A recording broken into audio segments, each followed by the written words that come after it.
sebentar lagi jam 8 kita bakal ngeliat Indonesia ini bakal bersaing sama Guinea untuk merebutkan seat terakhir di Olimpiade Paris.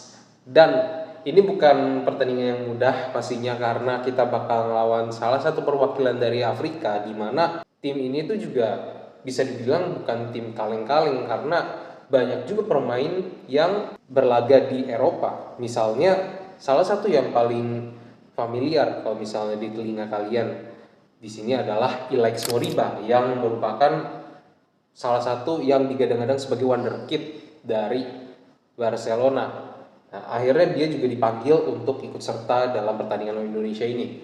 Dan kabar bagusnya adalah memang ini kabar lama, tapi salah satu kabar yang sebenarnya positif banget buat kita, karena akhirnya pertandingan diadakan secara terbuka setelah sebelumnya pengennya itu diadain secara tertutup, dan timnas kita juga bisa didatengin sama para supporter.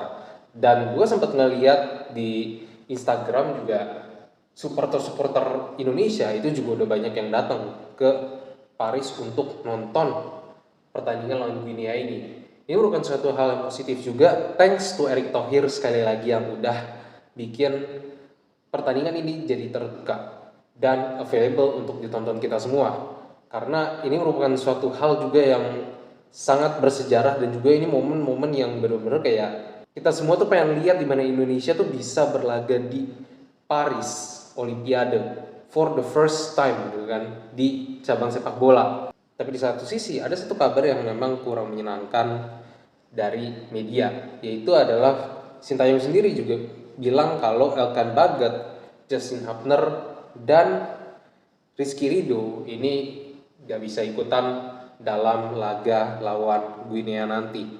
Sebelumnya kita kehilangan Justin Hubner, tapi kali ini kita juga kehilangan Rizky Ridho. Dan Rizky Ridho ini juga salah satu pemain yang sangat penting di area belakang dari Indonesia.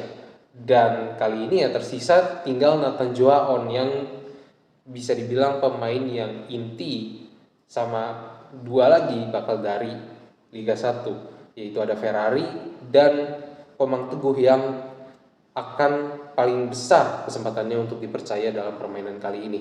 Nathan Joaon ini bakal berusaha untuk diandalkan di lini belakang. Bisa jadi dia ditaruh di sisi kiri, bisa juga dia ditaruh di center.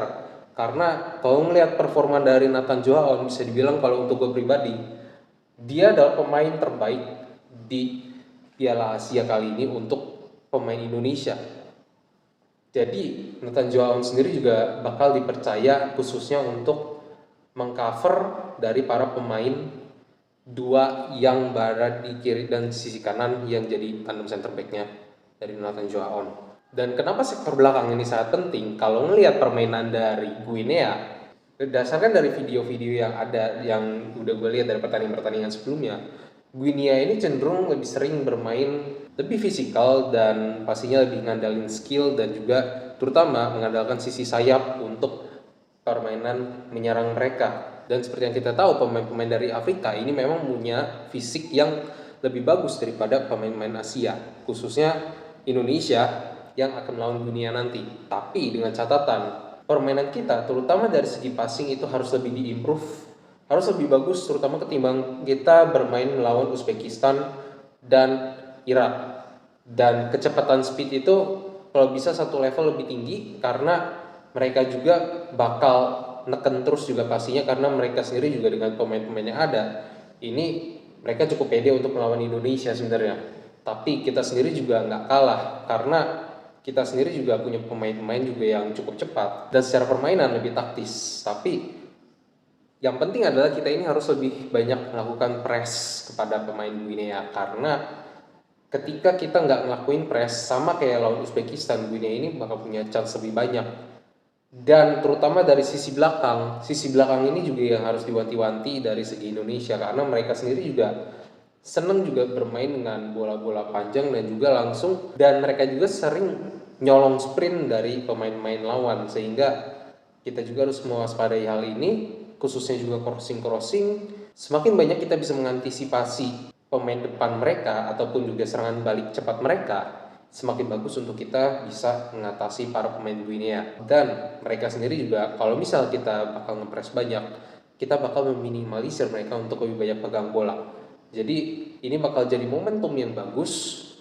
Dan kalau untuk bola atas kita bisa, tapi peluangnya memang lebih kecil. Jadi kita harus lebih banyak mengandalkan kerjasama 1-2 antar pemain. Yang penting para pemain ini bisa connect dan para pemain ini bisa nyetel satu sama lain, idenya bisa nyambung. Kadang-kadang mungkin kalau menurut gue secara pribadi, kayak mungkin kalau aksi Marcelino sendiri yang ada beberapa memang yang lebih baik itu ketika dia bisa ngepas temennya yang lebih suitable untuk melakukan syuting. Tapi terkadang ada juga momen yang sebenarnya dia juga cukup kesulitan karena butuh bantuan untuk open, di situ minim bantuan sehingga dia sendiri juga mungkin kesannya terlihat egois, tapi lebih banyak pengen narik pemain-pemain lawan supaya ada space yang didapat sama temennya ini. Mungkin lebih seperti itu ya. Tapi balik lagi Marcelino di sini yang tahu karena dia sendiri yang memainkan dan dia sendiri yang memiliki ide dalam permainan tersebut.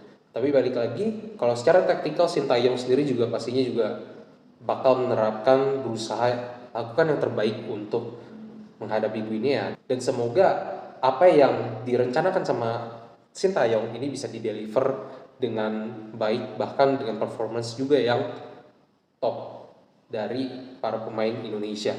Dan untuk lini depan, kombinasi ini bakal jadi sangat penting karena kalau kita adu fisik, kita nggak akan mungkin bisa menang lawan fisiknya Guinea. Jadi yang paling penting adalah gimana mereka bisa kombinasi dengan baik kerjasama antar 1-2 pemain. Mungkin kalau secara fisik yang bisa ngimbangin itu kalau di sisi depan itu ada Ramadan Sananta, tapi di satu sisi juga ketiga pemain seperti Rafael Struijk, Witan, dan Marcelino ini jelas yang punya kemungkinan besar untuk dijadiin starting line up. So, itu aja untuk video kali ini. Thank you for watching dan kita tunggu gimana aksinya Indonesia melawan Guinea. Let's go Indonesia, semoga Indonesia pasti menang.